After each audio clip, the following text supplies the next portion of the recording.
I want to tell your story. You disappeared unknown, didn't leave any written records. You didn't tell anyone about yourself. But you had a wonderful culture, and you deserve to have people understand your life, remember you. I want to help. And the truth is, that's why I'm digging you up.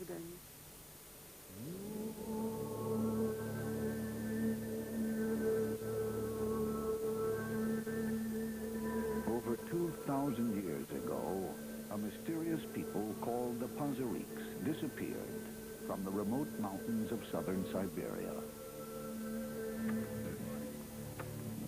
Then, in the summer of 1993, Russian archaeologists made a stunning discovery. Dr. Natalia Polismak and her crew found a wooden burial chamber that had never been disturbed. Even better, the tomb was solid ice. Whatever was buried inside might still be preserved, frozen in time for 2,500 years. When we saw ice, our rapture knew no bounds.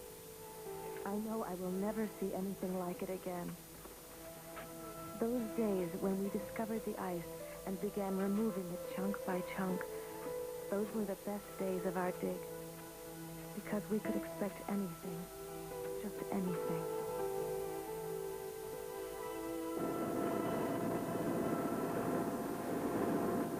The frozen tomb was a long way from anywhere. Close to the borders of China and Mongolia, on a barren and treeless plateau called the Ukok. Natasha's camp was almost totally isolated, without even radio contact with the outside world. Supplies came only sporadically, on a 5-hour helicopter flight from the nearest city. But the news of discovery brought other archaeologists to even this remote place. For Natasha Polismak had hit the archaeological equivalent of pay dirt after nearly 20 years of work in the cold silence of the Siberian wilderness.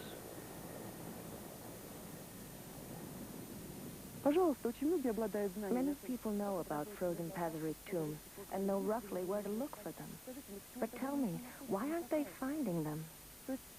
Knowing why and where is not enough. Having some sort of vision is very important in this case. Because what we know is not everything.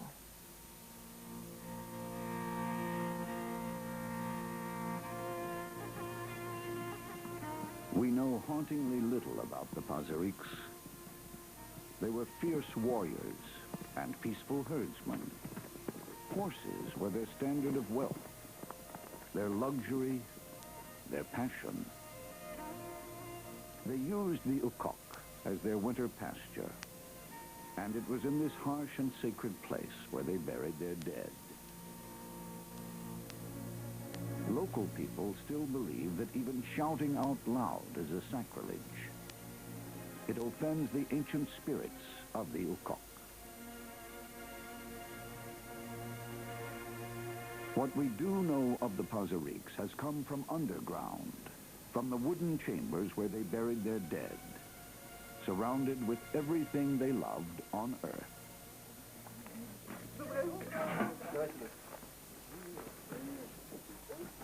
After more than a month of work, Natasha's team finally uncovered the focus of their hopes. An 8-foot-long coffin carved from a single larch log and sealed with bronze spikes. With it were sealed overwhelming questions.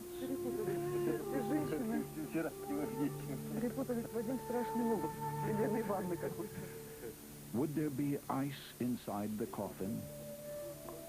Would they find a skeleton or a body preserved for 25 centuries? One thing was certain. The dead man must have been important. He was buried with no less than 6 horses near his coffin.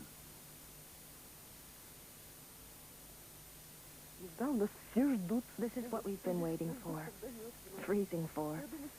The moment when we open the coffin. This is the crucial moment for all of us.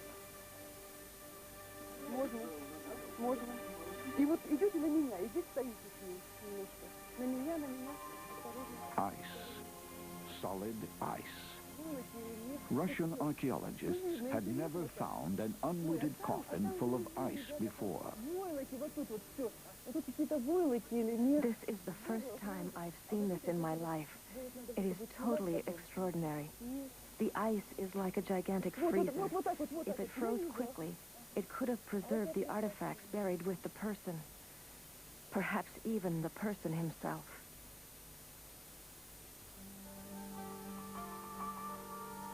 Natasha had reason to hope for a preserved body. In the 1940s, archaeologist Sergei Rudenko excavated 4 huge mounds, finding burial chambers that imitated the earthly home.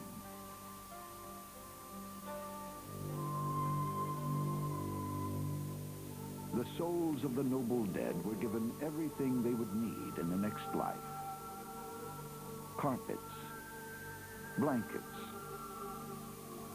images of the power and beauty of life and myth.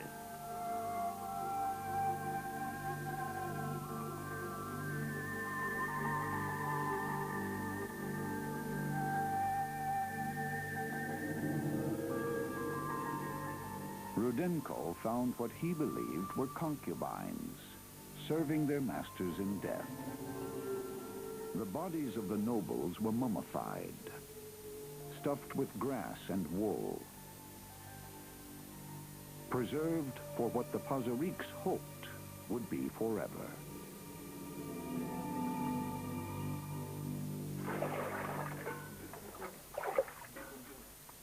Эта вода вытаивает каждую ночь и каждый день. Во-первых, это из колоды самой тает лед. Во-вторых, между... The ice melts every night and day, because for the first time in 2,500 years, this frozen ground is open to the sun. And some mornings we have to haul out buckets of water for an hour.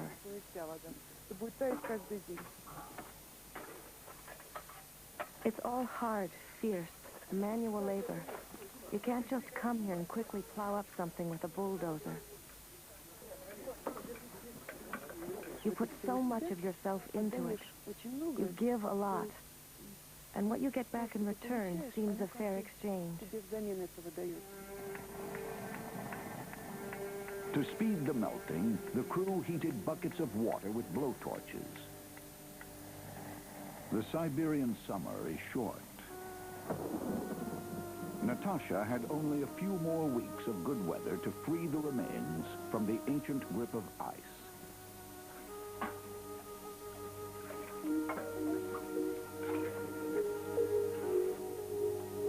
We kept pouring steaming cups of water on the ice, and I kept getting more and more impatient with each cup. What would it be? A skeleton? A frozen corpse? Or even a preserved body? A mummy?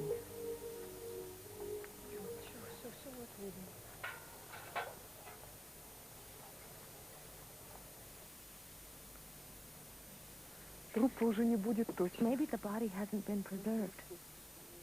This is just bone. But what's that? Skin?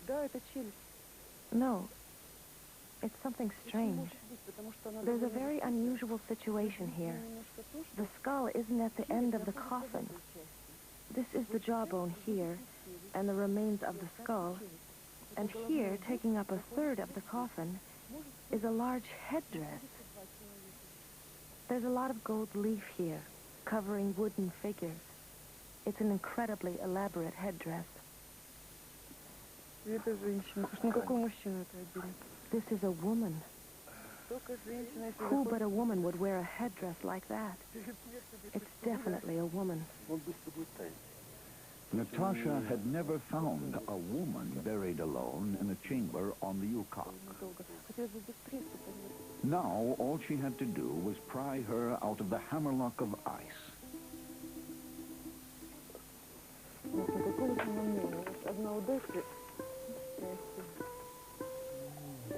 The remains, it seemed, were only a skeleton, until they carefully peeled back the cloth on the shoulder to reveal skin. Human skin. Darkened with age, but perfectly preserved 2,500-year-old human skin.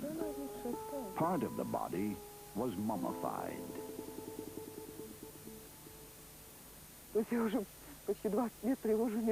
been disturbing peaceful sleep in tombs for almost 20 years now. But it feels different with this woman, almost intimate.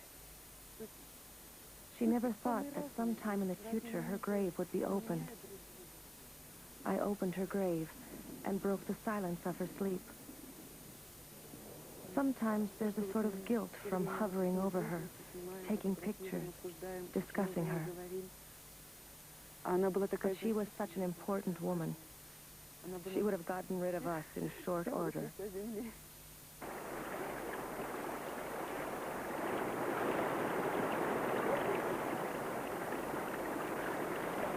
10 miles away, Natasha's husband, Dr. Vyacheslav Molodin, was directing his own dig. Slava was excavating a very different burial chamber. A simple pit dug for an ordinary man. There were average nomads, too. The man buried here wasn't as wealthy as the woman Natasha has found, and you can see that in the simplicity of his grave. But even this undistinguished Pazarik was given a comrade for eternity. It was no accident that horses would be put into a burial. The Pazariks couldn't survive without their horses, either in this world or the next. That's why they buried them together.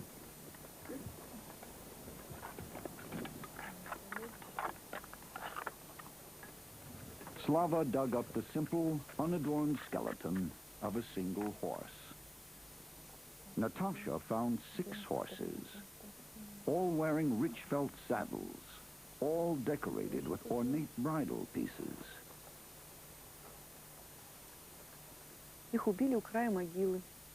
The horses were killed at the edge of the grave with a mace. I don't know how many people it took to kill these poor horses, but every horse has a round hole in the skull. Some show 2 holes. One blow wasn't always enough. So it was rather a cruel sight, most likely, not at all pretty.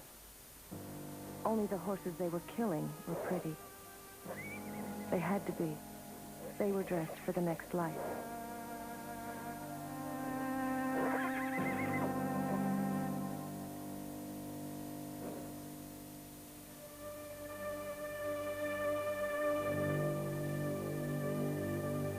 The Pazariks believed that the souls of the departed moved on to the pastures of heaven, somewhere beyond the clouded mountain peak.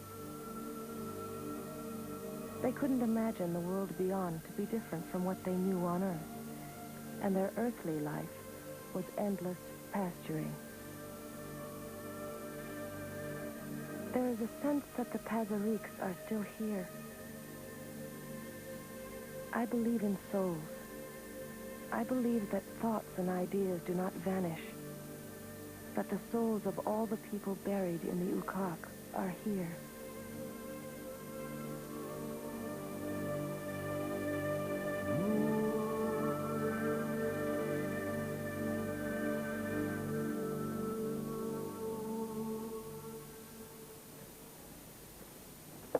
We are as dependent on Mother Nature as the Pazariks were. And having that in common draws us so much closer to them. Sometimes, out here, it seems you're on the edge of a moment when you understand everything about them.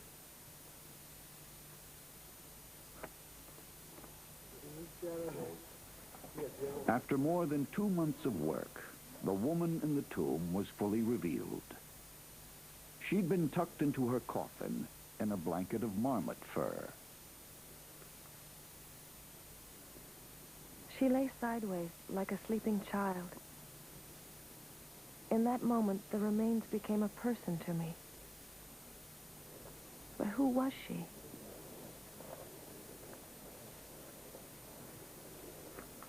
Ну, это вообще уже фантастика. Well, I have to use my imagination, make it up out of thin air. Как она умерла? Это можно только напридумывать. I think that she was probably a warrior in her youth, like many of the young women in Ukok. Then she probably got married. Her life changed somehow. Then probably her sudden death.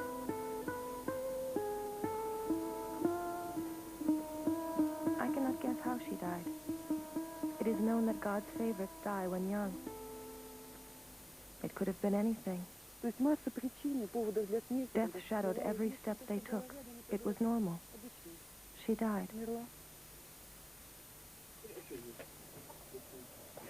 She died, but even in death, she was surrounded by her belongings to ease her life in the next world.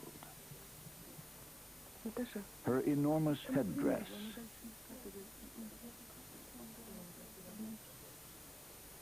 a delicate wooden animal, вы видите, тут просто красители лежат. Синий. her silver hand mirror, Занималась эта женщина. И бусины. Там кусок волока прихватил еще. Отпускай.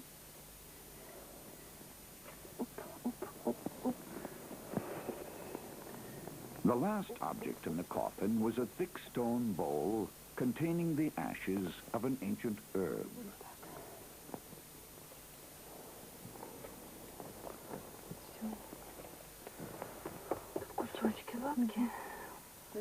She was dressed for eternity in a flowing woolen skirt. The wool was still soft and pliant. Natasha rolled up the sleeve of the woman's silk tunic. And there, after 25 centuries, were her long, strong hands, their flesh undamaged, perfect. And the most astonishing find of all, brilliant midnight blue tattoos.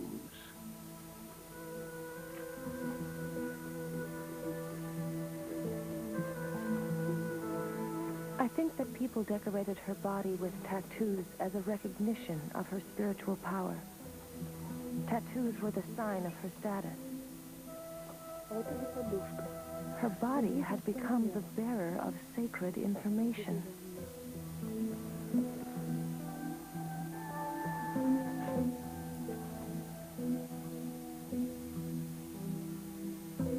Because she had that herb in that little bowl, because she was tattooed, because she had that unusual high headdress, all this gives the impression that this woman was a sacred person, a healer, a myth-maker, a sorceress. She was intuitive. She could predict bad weather and enemy intrusions. She would talk to the spirits. Fierce and invisible griffins would carry her away on their wings to the kingdom of the dead, the pastures of heaven. Or this is my vision of her, at least.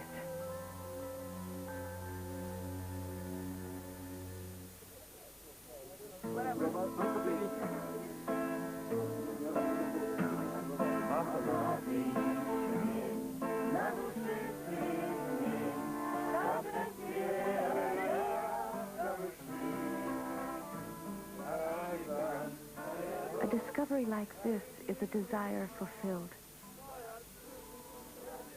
You can dream about it while still not believing that it will ever come true. And when it does occur, it's like a miracle. You wonder, my God, how lucky I am. You wonder, why me? It heartens you, lifts your mind, your spirit, and your soul.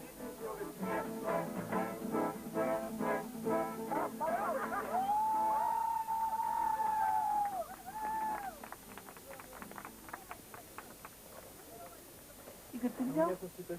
Поднимаем? У меня поднимается. У меня поднимается нормально. After 2,500 years, the woman of the tomb was leaving her resting place. She would be traveling across time, from an ancient tomb of ice to a plywood storage hut, and finally, in time, to a laboratory in the city of Moscow. А тебе не за что будет подхватить, если хочешь. Хоть чуть-чуть.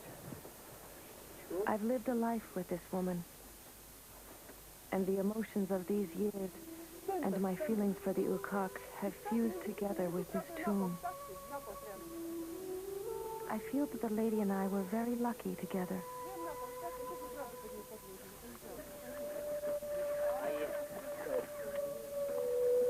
In an academic sense, someone else may write about her better, but perhaps I understand her best. Her time, and the Ukok, the last pasture of the Pazarik.